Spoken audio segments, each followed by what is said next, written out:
Hello everyone, welcome to the sixth session of science.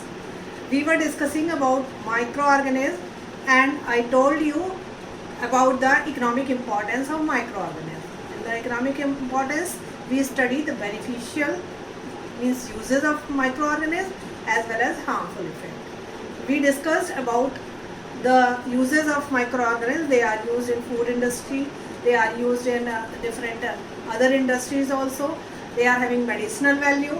Now we will study some more uses in industrial uses of microorganisms. There are many industries in which these microorganisms are used. First of all, in leather industry. In leather industry, they are used for the process of tanning. What is tanning? This is the bacteria that grow in the hide or the skin of the animals and make it soft and palatable. In this way, it is making, they are used to make good kind of leather. Second use is in the jute industry.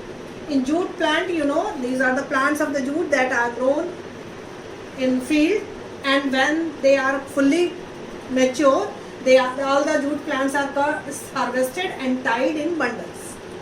These bundles are then submerged in water, and in this water these bacteria grow and destroy the stem tissues. In this way they help in the loosening of fibers. These loose fibers are used to make different articles like bag, ropes, etc. So in this way these microorganisms are helping in the process of retting, the loosening of the stem tissues with the help of bacteria is known as retting. So they are used in retting of fiber. In this way they are used in jute industries also. Another beneficial use of these microorganisms is in sewage plant. First of all, you should know what is sewage. All the waste, domestic waste, especially that is coming from our bathroom toilets, having urine, fecal matter and other waste, that is known as sewage. This sewage is to be treated by municipal corporation. In the cities we are having municipal corporation that treat this sewage into a special type of plant known as sewage treatment plant. Here in this sewage plant, from this waste the sewage is separated and this can be used as landfill. What is landfill?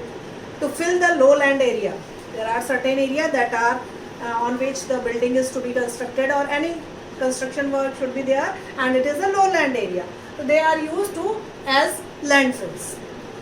They are buried in the ground in the form of compost and changed into manures. So they are helped to can be used as manures. They can be used, that sewage can be used in biogas plant. Apart from this sewage, we can use dead plants and animals, waste of field and cow dung, these type of thing also in biogas plant. Here in biogas plant also, these are the bacteria that decomposes this sewers, plant waste as well as animal waste, cow dung and these type of waste. These waste change into biogas as well as manure. The remaining residue can be used as manure also, and main product is the biogas. And in the biogas also, the main constituent of biogas is a methane gas. Methane, the formula of the methane is CH4. It is the inflammable gas and it is the main constituent of biogas that we can utilize for cooking, for producing electricity in the villages and in urban areas also. Now next is these microorganisms are used in cleaning our environment. As we have discussed earlier, the sewage is cleaning the environment.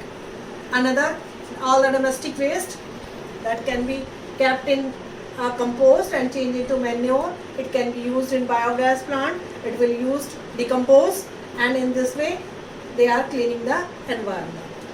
Apart from that, dead plants and animals that are present in the soil. If these microorganisms will not be present on the surface of the earth will be the heap of dead plant and animals, dead bodies only. But It's not like this. Why? Because these dead plants and animals are decomposed by microorganisms like bacteria and fungi. They changes the organic compounds of dead plants and animals into the inorganic compound. It means simpler substances that mixes into the soil and help to increase the fertility of the soil. These are the different uses of microorganisms. Next use of these microorganisms is in recycling of matter. As we have discussed earlier, the dead plants and animals are decomposed by microorganisms. These dead plants and animals are having organic compound or complex compound are present in the body of these plants and animals. These bacteria and fungi decompose, means change this organic or complex molecule into the simpler one, simple and inorganic substances. These substances are they dissolve in water or in soil. They are the nitrogenous compound, carbon dioxide, water, and many other simpler substances are there that come into the soil, and from the soil again the plants, and from the plants these are the animals, they take these simple compounds. In this way they are helping in the recycling of the matter also. Next use is that they increase in the fertility of the soil. There are certain bacteria like cyanobacteria, blue-green algae commonly known as blue-green algae, they help in the process of nitrogen fixation. In next session we will study about the process of nitrogen fixation in detail. There are certain free-living bacteria. What do you mean by free-living bacteria? Means they are not dependent on other. They are present in air, soil, everywhere, and they are changing the simpler substances into the useful substances and thus increasing the fertility of the soil. Next are the symbiotic bacteria. The species of Rhizobium. Rhizobium is the name of bacteria that lives in the root nodules of leguminous plant. First of all, you should know what are legumes. Legumes are the pod-like structure. Pea plant you are familiar with. In the pea, the seeds are present in this pod-like structure. So there are many plants like all the pulses, peas, bees, etc. They are having this pod-like structure. This pod-like structure is known as legume. So those plants that are having these pod-like structure, they are known as leguminous plant. There is a property of these leguminous plant in the roots of these. This is the root of a leguminous plant. In these roots, you can find out a small nodule. These nodules are present, and in these nodules, a bacteria known as Rhizobium. It lives in the root nodules of these plants.